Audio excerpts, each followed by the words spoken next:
किसी सूरत में रशिया और चाइना ईरान में हथियारों की कमी नहीं होने देंगे। देखिए, आप ये सोच रहे हैं, अगर बड़े सारे सवाल जो डोनाल्ड ट्रंप और पार्टी जो है इनकी एडवाइज़र्स की पार्टी, ये जो है ये सोच रही थी कि ईरान की मिसाइल ख़त्म कर देंगे।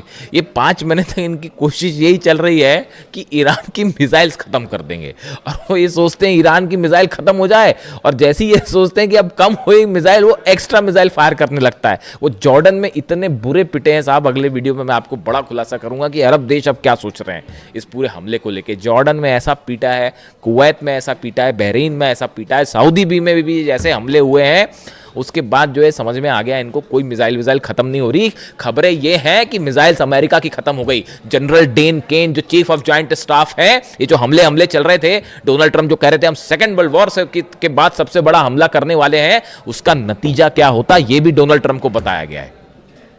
उसका नतीजा ये होता कि नक्शे से कई देश मिट गए होते।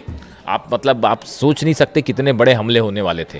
ये जो डोनाल्ड ट्रंप अगर ये हमला कर देते, जो ये कह रहे थे कि सेकेंड वर्ल्ड वॉर के बाद सबसे बड़ा हमला होगा, एयरफोर्स 1 में उनसे पूछा गया तो बोले मैं वो हमला करने वाला था जो सेकेंड वर्ल्ड वॉर के बाद सबसे बड़ा हमला होता।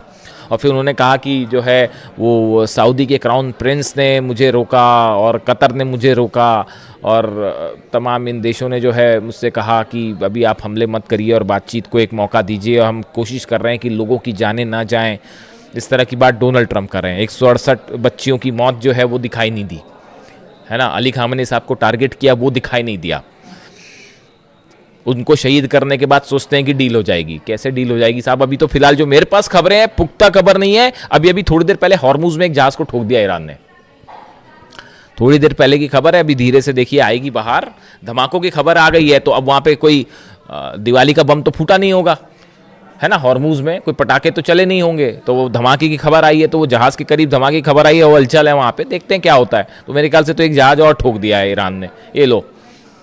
तो अब हालात ये है, देखिए मामला ये है कि ये चाइना और रशिया किसी भी सूरत में ईरान के मिसाइल पावर के लिए जो मटेरियल सप्लाई है, टेक्निक ईरान के पास है। लॉन्ग रेंज मिसाइल्स बनाने में जो है वो ईरान बैलिस्टिक मिसाइल्स बनाने में, अपने टारगेट अचीव करने में कोई मुकाबला नहीं है। ना फतह का, ना खुर्रमशहर का, ना सेजिल का, कोई मुकाबला ही नहीं है।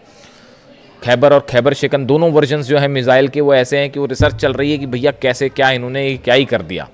तो और मटेरियल की जो ज़रूरत है वो मटेरियल चीन और रूस से प्रोवाइड हो जाएगा। जो रडार्स हैं वो भी प्रोवाइड हो जा रहे हैं। तो किसी सूरत में चाइना और रशिया जो है वो ईरान को यहाँ पर सेटबैक नहीं होने देंगे, चाहे कितना बड़ा हमला हो जाए। शहादत होएगी, खून खराबा होगा, लेकिन ईरान, देखिए ईरान अपने आप में, ईरान नहीं, 9 करोड़ लोग जो हैं वो एकजुट होकर खड़े हैं। तो ये हमले का कुछ नहीं होना जाना, इससे नुकसान होगा, लेकिन ये जंग में ईरान ऑलरेडी जीत चुका है। अब कितनी कोशिश कर ले डोनाल्ड ट्रंप, ये नतीजा बदलेगा नहीं।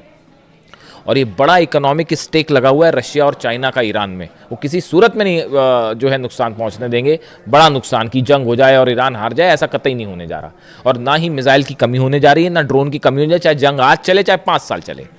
जैसे कि हथियारों की कमी यूक्रेन में नहीं होने दी जा रही, समझिए इस बात को। ये बड़ी फैक्चुअल चीजें हैं, मैं आपको बड़ी साइंटिफिक बात बता रहा हूं। यूक्रेन के पास क्या इतने हथियार थे? नहीं। पिछले 5 साल से जंग चल रही है ना, अमेरिका भी हथियार दे रहा है, यूरोप भी हथियार दे रहा है, उनके जम पे लंग हो रही है। जेलेंस्की तो मोहरा है, सिर्फ एक शतरंज का जरा सा पिद्दा सा मोहरा है और कुछ नहीं है। वो ईरान से भिड़ने चढ़े थे और ईरान ऐसी मार मारता कि याद आ जाती फिर नानी। तो हकीकत ये है कि वो जो है, जैसे वो हथियारों की कमी नहीं होने दे रहे, वैसे ना रूस होने देगा, ना चीन ईरान में हथियारों की कमी होने देगा। तो वो दांव फेल हो गया डोनाल्ड ट्रंप का। ये शय और मात का खेल चल रहा है शतरंज पे, और उसमें भारी पड़ जा रहा है ईरान। तो वो हथियारों की कमी होने नहीं देगा। तो अब और जंग करना जो है वो तो हौसले की बात है। वो ईरान में कूट कूट के भरा हुआ है, ईरान की लीडरशिप में कूट कूट कर भरा हुआ है। उसी का नतीजा है कि ये जो हो रहा है। तो पहली चीज़ तो ये जो हथियार पहुंचे हैं वो फिर एनालिसिस हो रहा है कि चीन ने क्या पहुंचा दिया भैया, पहली बात ये। दूसरी, इस तरह भी खबरें हैं कि रशिया से भी कुछ पहुंच गया मटेरियल नया, उसको लेकर जैसी कंफर्मेशन आएगा मैं आपको बताऊंगा। इस तरह की खबरें हैं कि मिसाइल से जुड़ा कई सामान जो है वो रूस की तरफ से भी ईरान भेज दिया गया है। ऐसी भी खबरें हैं, 1-2 दिन में देखिए आपको सुनने में मिल जाएगा ये मामला। इसके अलावा हॉर्मुज में जहाज़ की खबर मैंने आपको बताई। इसके अलावा देखिए बड़ी खबर एक ये भी है कि इजराइल ने बताया जा रहा है कि नेतन्याहू और डोनाल्ड ट्रंप के बीच फिर से बात हुई है, और ये जो पहले स्ट्राइक का प्लान था, जो नेतन्याहू अमेरिका गए, सब कुछ मामला सेट करके आए थे, पीट हेग्सेथ को समझा के आए थे कैसे हमले करना है और कैसे तबाही मचाना है, सब कुछ मामला जो है वो सेट हो गया था।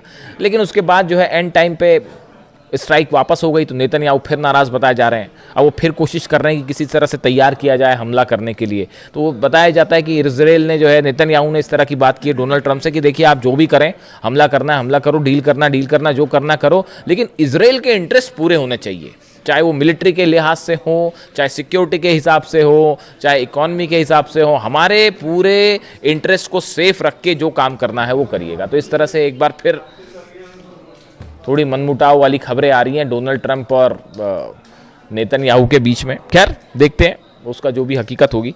अभी फिलहाल इस खबर से सनसनी है और ब्रिटेन की इकॉनमी को बड़ा नुकसान हो रहा है, वो बाबल मंदेब और हॉर्मुज बंद होने के चलते। उसमें चलिए इकोनॉमिक एस्पेक्ट है, मैं उस पर अलग से आऊँगा, लेकिन फिलहाल इस खबर ने पेंटागन और न्यूयॉर्क में, खासतौर पर न्यूयॉर्क में जो एक्सपर्ट्स की कई थिंक टैंक्स होते हैं जो न्यूयॉर्क से ऑपरेट होते हैं और कुछ वॉशिंगटन में, सब में सनसनी फैला रखी। जो भी अपडेट होगा आप तक पहुंचाऊंगा। वीडियो कैसा लगा कमेंट करके ज़रूर बताएं। Thank you so much.